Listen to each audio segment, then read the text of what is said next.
Friends इस session में आपका हार्दिक स्वागत है। अभिनंदन फ्रेंड्स, ईपीएफओ ने यूएन पोर्टल पे एक बड़ा बदलाव कर दिया है जो कि आपके ई नॉमिनेशन को लेकर के है। फ्रेंड्स ये वीडियो थोड़ी सी लंबी जरूर होगी, लेकिन आपके मन में जितने भी डाउट्स हैं ईपीएफओ में ई नॉमिनेशन को लेकर के सारे डाउट्स क्लियर हो जाने वाले हैं, क्योंकि इस वीडियो में हमने स्टेप बाय स्टेप सारे प्रोसेस को कवर किया हुआ है और हर एक डाउट्स को कवर किया हुआ है। फ्रेंड्स आपका इस वीडियो को पूरा देखने के बाद आपका कौन सा डाउट्स क्लियर होता है आप एक बार नीचे कमेंट बॉक्स में लिख करके बताइए, जिससे हमें मोटिवेशन मिलेगा कि आपको रियल में फायदा हुआ है। फ्रेंड्स यदि आप भी जानना हो, लाभ उठाना चाहते हैं तो कृपया इस वीडियो में इसके लास्ट तक बने रहें, इससे आपको काफी ज्यादा हेल्प मिलने वाला है। फ्रेंड्स इसके लिए सबसे पहले हम अपने यूनिफाइड पोर्टल पे सफलतापूर्वक लॉगिन हो जाएंगे और यहाँ पे आपको देखने को मिलेगा अलर्ट का सेक्शन। अलर्ट वाले में यहाँ पे आपको देखने को मिल रहा है how to file e nomination, click here. Friends यहाँ पे ईपीएफओ ने ई नॉमिनेशन पे बहुत ही बड़ा काम कर दिया है। अब आपको पीडीएफ के माध्यम से सारी चीजें समझा दी हैं, जानेंगे। उससे पहले सबसे पहले तो आप जब भी लॉगिन करते हैं ना यूएन पोर्टल पे, तो यहाँ भी आपको देखने को मिलेगा, जैसे कि पिछले वीडियो में हमने जाना था कि ईपीएफओ ने यहाँ पे कुछ लाइनें पढ़ा दिया है हिंदी और इंग्लिश में। यहाँ भी ई नामांकन के बारे में ही बताया जाता है, यानी ई नामांकन बहुत ही ज्यादा कंपलसरी है। फ्रेंड्स इसके लिए सबसे पहले आपको ये पीडीएफ वाले ऑप्शन पे सिलेक्ट करना है। जैसे आप सिलेक्ट करेंगे तो यहाँ पे आपको देखने को मिलेगा एक नया पीडीएफ फाइल ओपन होकर के आ चुका है। अब फ्रेंड्स इसके बारे में हम डिटेल्स में जानेंगे। इससे पहले आप यहाँ से डाउनलोड भी कर सकते हैं इस फाइल को। इस स्टेप से ओपन होकर के आ जाएगा। यहाँ पे आप देख सकते हैं how to file e nomination, e नामांकन आपको कैसे दर्ज करना है। देखिए यहाँ पे लिखा हुआ है ओनली आधार वेरीफाइड यूएन होल्डर्स, यानी कि केवल आधार सत्यापित यूएन धारक ही ई नामांकन दाखिल कर सकते हैं। बाकी ये सुविधा केवल सदस्य के यूएन आधारित लॉगिन पे उपलब्ध है, यानी कि यदि आपके पास अगर यूएन नंबर एक्टिवेट नहीं है, लॉगिन नहीं कर पा रहे हैं, तो बिल्कुल आप एक्टिवेट कर सकते हैं, लॉगिन भी कर पाएंगे, उसके बाद से कर पाएंगे। उसके बाद से फ्रेंड्स आपको देखने को मिल जाएगा बिफोर यू स्टार्ट इंश्योर। देखिए अगर आपको ई नामांकन प्रोसेस स्टार्ट करने से पहले, शुरू करने से पहले निम्नलिखित चीज़ों को सुनिश्चित कर लेना है। देखिए सबसे पहले तो आपका अपने प्रोफाइल चेक कर लेना है, प्रोफाइल वाला सेक्शन चेक कर लेना है और वहाँ पे आपको देखना है इन सभी विवरण की उपलब्धता अनिवार्य है। इसमें चूंकि आधार सत्यापन एक पूर्व शर्त है, इसका मतलब कि यूएन के अगेंस्ट सदस्य का नाम, जन्म तिथि और लिंग यानी कि जेंडर उसके आधार के अगेंस्ट सत्यापित है। देखिए फ्रेंड्स यहाँ पे आपको ई नॉमिनेशन का प्रोसेस कंप्लीट करने से पहले आपको सबसे पहले अपने आधार डिटेल से यूएन का डिटेल मैच करा लेना है। भी डिटेल्स यूएन पे वही आधार पे होना चाहिए। इनमें से जो भी गलत है, अगर यूएन पोर्टल पे गलत है तो आप यूएन पोर्टल पे करेक्ट करवा सकते हैं। अगर आधार कार्ड में गलत है तो आधार कार्ड में पहले करेक्शन करवा लीजिए, उसके बाद से ये प्रोसेस स्टार्ट कर पाएंगे। देख सकते हैं यहाँ पे कुछ सीरियल्स नंबर दिए हुए हैं 1 से लेकर के 5 तक। ये अवेलेबल होना चाहिए डेटा, ये कंपलसरी है। और अगर नहीं अवेलेबल है तो कौन एक्शन लेगा, और यदि अवेलेबल है लेकिन गलत है तो आपको क्या करना है यहाँ पे लिखा हुआ है। देखिए सबसे पहले तो फादर नेम यदि अवेलेबल नहीं है तो आप खुद से नहीं कर सकते, ये एम्प्लॉयर के माध्यम से करवा सकते हैं। आप देख सकते हैं यहाँ पे एम्प्लॉय अगर लिखा रहेगा तो आप खुद से कर पाएंगे, या मेंबर लिखा रहेगा तो आप खुद से कर पाएंगे। एम्प्लॉयर लिखा हुआ है, इसका मतलब आपका एम्प्लॉयर ही कर सकता है। अब यदि अवेलेबल है लेकिन गलत है, उस केस में आपको करना है एक ज्वाइंट रिक्वेस्ट करेक्शन के लिए देना है आपको पीएफ ऑफिस पे, लेकिन उससे पहले आपका एम्प्लॉयर उस पर साइन जरूर करेगा। अगर अप्रूव नहीं करेगा, आपका एम्प्लॉयर नहीं है, तो फिर यहाँ पे मान्य नहीं होगा। आप इसको खुद से भी भेज सकते हो फील्ड ऑफिस पे, या एम्प्लॉयर को भी बोल सकते हो, वो भी भेज सकता है करेक्शन के लिए। अब फ्रेंड्स उसके बाद से मैरिटल स्टेटस अपडेट होना चाहिए। देखिए मैरिटल स्टेटस में भले आप सिंगल हो तो सिंगल ही अपडेट होना चाहिए, अगर आप शादीशुदा हो तो मैरिज अपडेट कर सकते हैं। उसके बाद से देखिए फ्रेंड्स ये कौन करेगा, नहीं अवेलेबल है तो मेंबर के द्वारा किया जाएगा, आप खुद से कर सकते हैं। अगर गलत है तो भी मेंबर के द्वारा ही करेक्शन किया जाएगा, ऐसा नहीं गलत है तो आपको एम्प्लॉयर करना पड़ेगा, आप खुद से कर सकते हैं। ये सारी चीजें हम देखेंगे अभी। ये मेंबर स्टेटस आपको कैसे चेंज करना है, और बाकी फोटो है, एड्रेस है, कैसे करना है, ये सब एक सेक्शन में मिल जाएंगे। पहले तो हम जान लेते हैं डेट ऑफ ज्वाइनिंग। यदि आपका गलत है तो देखिए फ्रेंड्स ये आप खुद से नहीं कर सकते, एम्प्लॉयर के द्वारा आपको अपडेट करवाना है। अगर अवेलेबल नहीं है तो, और अवेलेबल है लेकिन गलत है, तो आपको करेक्शन रिक्वेस्ट फॉरवर्ड करना है एपीएफ ऑफिस को। लेकिन ये आपको नहीं करना है, ये एम्प्लॉयर आपका एम्प्लॉयर करेगा। आपको एम्प्लॉयर को बता देना है कि भैया मेरा अपडेट नहीं है या फिर गलत है। अपडेट नहीं है तो वो तो कर ही देगा अपडेट, अगर अपडेट है लेकिन गलत है तो आप बताइए, उसको बोलिए, तो आपके एम्प्लॉयर के द्वारा एक करेक्शन रिक्वेस्ट ईपीएफ ऑफिस को फॉरवर्ड कर दिया जाएगा। उसके बाद से आपका करेक्शन हो जाएगा। उसके बाद से देख सकते हैं चौथे नंबर पे जो फोटो ऑफ मेंबर, ये भी बाई मेंबर आपके द्वारा ही किया जाएगा। अगर गलत है, अवेलेबल है लेकिन गलत है, तो भी आपके द्वारा किया जाएगा। उसके बाद से एड्रेस एड्रेस भी आपके द्वारा ही किया जाएगा, जिसका यूएन नंबर है उसके द्वारा ही किया जाएगा, मेंबर के द्वारा किया जाएगा, एम्प्लॉय के द्वारा किया जाएगा। अगर अपडेट है लेकिन कुछ गलत है तो भी एम्प्लॉय के द्वारा ही किया जाएगा। अब इसके लिए हम सफलतापूर्वक अपने यूनिफाइड पोर्टल पे लॉगिन हो जाते हैं और फ्रेंड्स मैं आपको बता देता हूँ कि ये सारी चीजें कहाँ मिलेंगी। देखिए यहाँ पे आपको प्रोफाइल में चले जाना है और ये चीजें चेक कर लेनी है कि आपका सबसे पहले तो ये फोटो के बारे में बताया गया, फोटो अपडेट है कि नहीं है, नहीं है तो आप खुद से कर सकते हैं, अपडेट है तो यहाँ से चेंज कर सकते हैं अगर गलत है तो। अब फ्रेंड्स यहाँ पे आपको देखना है, उसके बाद जो बताया गया था यहाँ पे कि आपका एड्रेस और मैरिटल स्टेटस, ये दो चीज और है जो कि आपके द्वारा करना है। तो यहाँ पे आप देख सकते हैं सबसे नीचे आएंगे तो यहाँ पे परमानेंट एड्रेस और करेंट एड्रेस दिया हुआ है, अगर आपने फिल किया हुआ है तो बहुत अच्छी बात है, अगर गलत है तो ये पेंसिल के आइकन पे सेलेक्ट करके आप इसको ठीक भी कर सकते हैं। अब फ्रेंड्स देखिए यहाँ पे उसके बाद से मैरिटल स्टेटस भी आपको देखने को मिल जाएगा, अगर सिंगल थे पहले और सिंगल अपडेट है और आप शादीशुदा हो गए तो भैया मैरिड कर लो, अन्यथा फिर आपको दोबारा से करना पड़ेगा। वो सारी चीजें तो हम इसी वीडियो में जानने वाले हैं, इसका क्या इफेक्ट पड़ेगा अगर आप सही से अपडेट नहीं करते हो तो। अब फ्रेंड्स ये तीन चीज तो आपको यहाँ पे मिल जाएंगी, बाकी ये कुछ चीजें बताई गई हैं जो कि फादर नेम भी यही मिल जाएगा, आपको चेक कर लेना है कि अपडेट है तो वो आपके एज पर डॉक्यूमेंट है कि नहीं है, एज पर आधार अपडेट है कि नहीं है, ये है आपका फादर नेम, वो भी आपके प्रोफाइल में ही मिल जाएगा। यहाँ पे आपके नेम के ठीक जेंडर के ठीक नीचे देखने को मिल जाता है फादर या हस्बैंड नेम, तो आप देख सकते हैं कि फादर नेम आपका जो अपडेट है वो ठीक है कि नहीं है।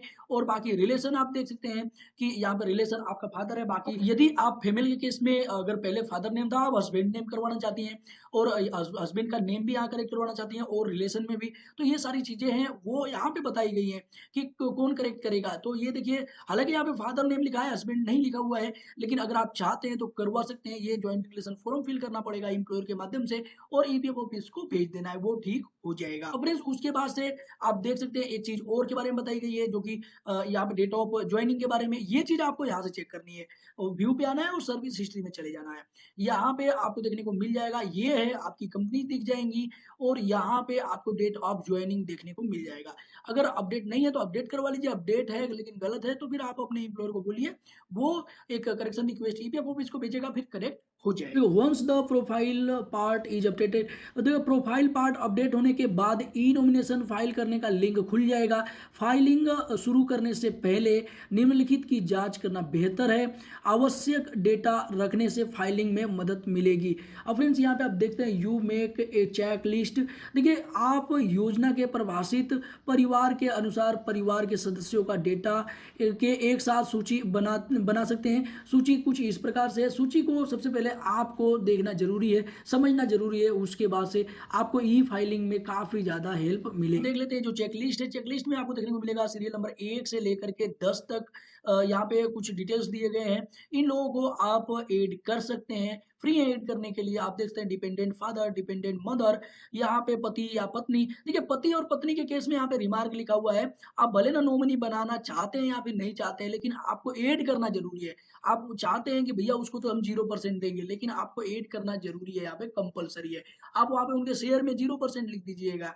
और उसके बाद से फ्रेंड्स यहाँ पे आपको यदि आपका सन है या डॉटर है तो भी करना ही करना है, यहाँ पे लिखा हुआ है करना चाहिए। और फ्रेंड्स यहाँ पे अगर कोई विधवा है, मृतक के विधवा पत्नी है, उनको भी करना जरूरी है, उनके सन है उनको करना जरूरी है, डॉटर है उनको करना जरूरी है। अब यहाँ पे एक केस है फीमेल के केस में, आप देख सकते हैं ये only applicable for female member. तो फीमेल मेंबर के लिए आप देख सकते हैं कि हस्बैंड्स के डिपेंडेंट फादर को आपको ऐड करना है और उसके बाद से यहाँ पे आप देख सकते हैं हस्बैंड्स के डिपेंडेंट मदर को भी करना चाहिए। फ्रेंड्स इस चेकलिस्ट के अकॉर्डिंग आप ये भी सुनिश्चित कर लीजिए कि किन लोगों को आपको पीएफ में नॉमिनी बनाना है, किन को नहीं बनाना है, क्या उनके पास आधार कार्ड अवेलेबल है, क्या उनका फोटो आपके पास अवेलेबल है या फिर नहीं है। तो ये सारी चीजें अभी आपको पहले से ही सुनिश्चित कर लेनी है। फ्रेंड्स यहाँ पे आपको देखने को मिल जाएगा इंपोर्टेंट नोट्स, ये जानना आपको काफी ज्यादा जरूरी है। आप देखते हैं if the member wants to nominate, देखिए यदि सदस्य कुछ पारिवारिक व्यक्ति को नामित करना चाहता है तो उन्हें जोड़ लेना चाहिए। और बाकी आप देखते हैं in case the member is married, देखिए यदि सदस्य शादीशुदा है और उसके पति या पत्नी यानी कि मेल और फीमेल दोनों को कॉमन ले लिया गया है और बच्चे हैं तो उसे उन्हें जोड़ना चाहिए, भले ही वह उन्हें पीएफ के तहत नामांकित न करना चाहता हो। जीवन साथी और बच्चों को परिवार के रूप में परिभाषित किया जाता है। देखिए फ्रेंड्स, यहाँ पे आपको देखने को मिल जाएगा please keep the Aadhaar number. देखिए फाइलिंग शुरू करने से पहले कृपया अपने पास परिवार के सदस्य का आधार नंबर व फोटो तैयार रखें, काफी ज्यादा जरूरी यहाँ पे पढ़ने वाली है। यहाँ पे only A member who is not married. देखिए यहाँ पे केवल वही सदस्य जो शादीशुदा नहीं है और उसके परिवार का कोई सदस्य नहीं है, जैसा कि ऊपर बताया गया है। पीएफ के लिए संबंध के बावजूद किसी अन्य व्यक्ति का नामित कर सकता है, यानी कि जो शादीशुदा नहीं है वो ही अन्य सदस्यों को नामित कर सकता है। यहाँ पे ये भी चीज बताई गई है। Only A member not having spouse. देखिए यहाँ पे केवल वो सदस्य जिसके पास पति या पत्नी या बच्चे नहीं है पेंशन अंशदान के लिए किसी व्यक्ति को नामित कर सकता है। देखिए पेंशन यहाँ पे साफ साफ बताया गया है कि यदि आप शादीशुदा हैं, आपके पति या पत्नी या बच्चे हैं, तो आपको पेंशन के लिए केवल बच्चे या पति पत्नी को करना है। अगर नहीं है उस केस में किसी और को आप कर सकते हैं। देखिए यहाँ पे in case there is no spouse and, देखिए यदि कोई पति या पत्नी नहीं है और कोई संतान नहीं है तो केवल पेंशन नामांकन लिंक खुल जाएगा और सदस्य एक व्यक्ति को नामित कर सकता है, आप एक से ज्यादा नहीं कर सकते, यहाँ पे लिखा हुआ है। देखिए यहाँ पे देखने को मिल जाएगा आपको स्टेप वाइज प्रोसेस। अब ये भी हम जान लेते हैं। देखिए यहाँ पे सबसे पहले तो आपको ऐड फैमिली मेंबर्स, आपको फैमिली मेंबर ऐड करना है। फॉर ईच फैमिली मेंबर पे परिवार के प्रत्येक सदस्य के लिए फोटो अपलोड करें और आधार दर्ज करें। आधार डेटा को सदस्य द्वारा दर्ज किए गए परिवार के नाम, जन्म तिथि और लिंग के आधार पर सत्यापित किया जाता है। सफल सत्यापन पर ही परिवार को जोड़ा जाएगा। देखिए यहाँ पे बैंक डिटेल के बारे में बात की गई है कि नोट रिक्वायर्ड है। यहाँ पे आप देखते हैं बैंक खाता अनिवार्य नहीं है, मैंडेटरी नहीं लिखा हुआ है, लेकिन मेरा यही सलाह रहेगा कि आप बैंक अकाउंट नंबर भी ऐड कर दीजिए, या आप ब्लैंक भी छोड़ सकते हैं। मैं स्क्रीनशॉट चिपका दूंगा, वहां पे स्टार मार्क नहीं लगा रहता है जब भी आप ई फाइलिंग करते हैं। तो देखिए आप ये once complete a PDF is generated. देखिए एक बार पूरा प्रोसेस होने के बाद एक पीडीएफ जनरेट हो जाता है और पीडीएफ को आधार से जुड़े मोबाइल ओटीपी प्रमाणीकरण के माध्यम से सदस्य द्वारा ई हस्ताक्षरित करना होता है। देखिए ये कंपलसरी नहीं करेंगे तो आपका वैलिड नहीं रहेगा। यहीं पे लिखा हुआ है e nomination that are only files. देखिए यहाँ पे आप देख सकते हैं कि ई नामांकन जो केवल फाइलें हैं और पीडीएफ ई हस्ताक्षरित नहीं है। सदस्य के निधन की स्थिति में कार्यवाही के लिए विचार नहीं किया जाएगा, उनको कैलकुलेट नहीं किया जाएगा, कोई फायदा नहीं रहेगा आपको ई नॉमिनेशन करने पे। देखिए पीडीएफ पर हस्ताक्षर होने पर ही नामांकन पूरा होता है, जैसे कि हमने पिछले वीडियो में भी बताया था। फ्रेंड्स यहाँ पे आप देख सकते हैं ए वैलिड नॉमिनेशन। देखिए यहाँ पे वैलिड नॉमिनेशन के बारे में भी बताया गया है कि एक वैलिड नामांकन यह सुनिश्चित करता है कि सदस्य की मृत्यु के बाद ऑनलाइन दावा दाखिल करने के लिए परिवार के सदस्य अपने आधार से जुड़े मोबाइल पर ओटीपी के माध्यम से लॉगिन कर सकते हैं। देखिए जैसे काफ़ी लोगों का लॉगिन नहीं हो पाता है, वो कमेंट करते हैं जी हम लॉगिन नहीं कर पा रहे हैं, तो कहीं ना कहीं वैलिड नामांकन नहीं हो पाता, इसकी वजह से आपको समस्या का सामना करना पड़ता है। हालांकि ऑनलाइन ई नामांकन कैसे करना है इसका ऑलरेडी डिटेल वीडियो मैंने बनाया हुआ है, वो वीडियो भी आप देख सकते हैं। इस वीडियो के नीचे डिस्क्रिप्शन बॉक्स में भी लिंक मिल जाएगा और यहाँ पे मैं आई आइकन पे भी यहाँ पे चिपका दूंगा, वहां से भी आप देख पाएंगे। अब देखिए फ्रेंड्स काफी लोगों का ये क्वेश्चन होता है, ये इसका भी समाधान यही मिल जाता है कि how to change e nomination, e नामांकन कैसे बदलें या फिर करेक्ट करें। तो इसके लिए भी यहाँ पे ईपीएफओ ने काफी बढ़िया तरीके से समझाया है। देख सकते हैं आप, member is eligible for changing.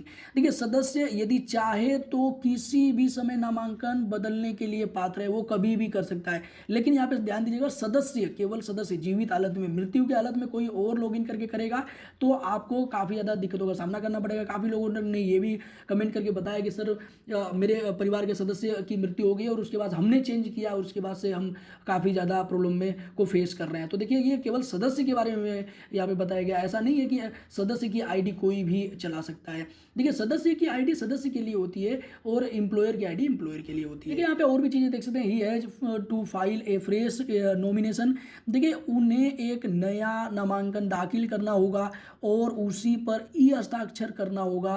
पहले ई हस्ताक्षरित नामांकन का कोई एडिटिंग संभव नहीं है। ऐसा नहीं कि पहले से आपने कोई किया हुआ है उसको एडिट कर सकते हैं। आपको दोबारा से करना पड़ेगा, दोबारा से प्रोसेस कीजिए, आपका नया वाला हो जाएगा। यहाँ पे बताया भी गया है ई साइन आप नए नामांकन का ई हस्ताक्षर पूर्व में यानी कि इससे पहले दाखिल नामांकन को नए नामांकन से बदल देगा, यानी कि ये जो बाद में आप करेंगे वो ही वैलिड रहेगा। आप देख सकते हैं कि a member who has filed a nomination as unmarried, देखिए यहाँ पे अनमेरिड के केस में भी बताया गया है, काफ़ी ज़्यादा यहाँ डिटेल्स में बताया गया है। थोड़ी सी वीडियो लेंथी हो रही है, लेकिन अभी तक आपने स्किप करके देखा है तो पूरा लास्ट तक देख लीजिए, आपके सारे डाउट्स क्लियर हो जाएंगे। एक सदस्य जिसने अविवाहित के रूप में नामांकन दाखिल किया है, बाद में शादी कर लेता है, पहले वाला नामांकन अमान्य हो जाता है, उसे शादी के बाद नए सिरे से नामांकन दाखिल करना पड़ेगा।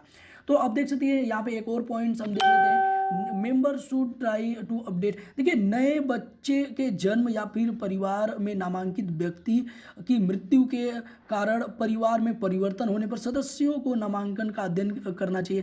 देखिए यहाँ पे बताया गया जैसे कि वहाँ पे आप परसेंटेज वगैरह देते हैं कि इनको इतना परसेंट मिलना चाहिए, इनको इतना परसेंट, तो उसके बारे में बताया गया कि अगर नामांकित व्यक्ति बढ़ जाता है, आपके परिवार में सदस्य बढ़ जाता है, जैसे कि सन है, सन का तो करना ही है, अगर सन नया सन आया है या फिर डॉटर आया तो उसको करना ही पड़ेगा। और उसके बाद से जिस भी व्यक्ति का आपने नामांकन किया था, बाय द वे भगवान न करे ऐसा हो, किसी की मृत्यु हो जाती है, उसको परसेंटेज आपने दिया हुआ है, तो उनको बैलेंस करने के लिए आपको दोबारा से अध्ययन करने के बाद दोबारा से ई नामांकन कर लेना चाहिए, सारा प्रोसेस कर लेना चाहिए। फ्रेंड्स अगला यहाँ पे देखने को मिल जाएगा आपको प्रोसेस टू ई साइन करने की प्रक्रिया। इसमें आपको देखने को मिलेगा click on e sign link. देखिए फ्रेंड्स यहाँ पे बताया जा रहा है ईपीएफओ के माध्यम से कि ई साइन लिंक पर क्लिक करें, इसके बाद एक नया पेज ओपन होगा, चेक बॉक्स का चयन करें। अब यहाँ पे ऑन द नेक्स्ट पेज, दूसरे पेज पे बताया जा रहा है, अगले पेज पर सदस्य के पास आधार आधारित ई प्रमाणीकरण के लिए 2 विकल्प दिए गए हैं। अब 2 विकल्प कौन कौन से हैं यहाँ पे आपको देखने को मिलेगा, आधार नंबर और वर्चुअल आईडी। अब फ्रेंड्स यहाँ पे आपको बताया जा रहा है इंटर आधार नंबर या फिर वर्चुअल आईडी दर्ज करें, इंटर करना है आपको और वेरीफाई बटन दबाएं। उसके बाद सदस्य के आधार से जुड़े मोबाइल नंबर पे एक ओटीपी भेजा जाएगा, ओटीपी इंटर करें और फिर सबमिट बटन दबाएं। नामांकन विवरण ईपीएफओ के डेटाबेस में सेव्ड हो जाएगा। अब फ्रेंड्स यहाँ पे और भी चीज दी गई है, यहाँ पे स्टेप्स टू जनरेट 16 डिजिट। अब देखिए फ्रेंड्स यहाँ पे बताया जा रहा है यदि सदस्य वीआईडी के अगेंस्ट ई हस्ताक्षर करना चाहता है तो 16 डिजिट वर्चुअल आईडी जनरेट करने के step. Visit the UIDAI website, आपको यहाँ पे यूआईडीएआई की वेबसाइट uidi.gov.in पर जाना है और उसके बाद से क्लिक ऑन वर्चुअल आईडी, यानी कि आपको फ्रेंड्स आधार सेवाओं के तहत listed virtual ID VID generator पर क्लिक करना है। उसके बाद से इंटर 12 डिजिट का जो भी आपका आधार नंबर होता है, सदस्य का 12 डिजिट का आधार नंबर दर्ज करें और कैप्चा भरें। कैप्चा भी आपको भरना पड़ेगा। ओटीपी प्राप्त करने के लिए सेंड ओटीपी पर क्लिक करें और सदस्य के रजिस्टर्ड मोबाइल नंबर पे रिसीव्ड ओटीपी एंटर करें। फ्रेंड्स आपके जो भी आधार कार्ड में रजिस्टर्ड मोबाइल नंबर है उस पर ओटीपी आ जाएगा, वही आपको एंटर करना होता है। इट प्रोवाइडेड 2 ऑप्शन, यहाँ पे यह 2 ऑप्शन प्रदान करता है एक नया वीआईडी जनरेट करने के लिए, जिसमें आपने पहले से ही जनरेट किया उसे पुनः प्राप्त कर सकते हैं। यदि पहले से प्राप्त किया हुआ है तो आपने बनाया हुआ था उसका पुनः से आप प्राप्त कर सकते हैं। Select one of the above, सदस्य के मोबाइल नंबर पर आधार वर्चुअल आईडी 16 अंक का जो होता है रिसीव करने के लिए उपरोक्त ऑप्शन में से कोई एक सेलेक्ट करना है। यहाँ पे आपको देखने को मिलेगा if A member has already generated, इस पॉइंट को आपको ध्यान से देखना है। यदि किसी सदस्य ने पहले ही एक वीआईडी जनरेट कर लिया है और फिर से वीआईडी जनरेट पर क्लिक करता है तो उसे लेटेस्ट जनरेट किया गया वीआईडी एंटर करना चाहिए, न कि वह जो पहले से किया गया था। अब फ्रेंड्स यहाँ पे भी बताया गया एक्सपायर हो जाता है पहले वाला, आप देख सकते हैं if the member enter the old VID, यदि सदस्य पुराने वीआईडी एंटर करता है लेकिन पहले से ही एक और वीआईडी जनरेट कर चुका है तो यह मैसेज यूआईडीआई यानी कि जो आधार कार्ड की ऑफिशियल वेबसाइट है उसके द्वारा दिखेगा कि इंटर किया गया वीआईडी एक्सपायर हो गया, यानी कि आपने जब नया जनरेट कर लिया तो पुराना वाला एक्सपायर हो जाता है। हालांकि ये सारे स्टेप जो भी आपको देखने को मिल रहे हैं इनका एक एक करके मैंने लाइव प्रूफ वीडियो में करके प्रैक्टिकल करके दिखाया। प्रैक्टिकल वीडियो का लिंक इस वीडियो के नीचे डिस्क्रिप्शन बॉक्स में मिल जाएगा, आई आइकन पे मिल जाएगा। अगर आपने एक बार पूरा देख लिया ना तो फिर आपके जो भी डाउट्स है सब क्लियर हो जाएंगे। वहाँ पे कमेंट भी पढ़ सकते हो, काफ़ी लोगों के हेल्प हुए हैं, आपके भी हेल्प होंगे और आपका भी ई नॉमिनेशन सफलतापूर्वक हो जाएगा। फ्रेंड्स आई होप ये वीडियो आपके लिए काफी ज्यादा हेल्पफुल होगा। फ्रेंड्स इससे रिलेटेड और भी अधिक हेल्पफुल वीडियो देखने के लिए हमारे चैनल पे विजिट कर सकते हो, वहाँ काफी सारे हेल्पफुल वीडियो के लिंक देखने को मिल जाएंगे। फ्रेंड्स इस वीडियो के माध्यम से आप और क्या क्या जानना चाहते थे जो कि मैं इस वीडियो में कवर नहीं कर पाया, वो भी आपने कमेंट बॉक्स में लिखते उसका रिप्लाई मैं जल्द से जल्द देने का प्रयास करूंगा। फ्रेंड्स इस वीडियो को आप फ्री आपको किसी भी प्लेटफॉर्म पे अपने दोस्त मित्रों के साथ भी शेयर कर सकते हैं, जिससे उनकी भी हेल्प हो सकती है। मिलते हैं किसी नेक्स्ट इन्फॉर्मेटिव वीडियो में, तब तक के लिए जय हिंद जय भारत।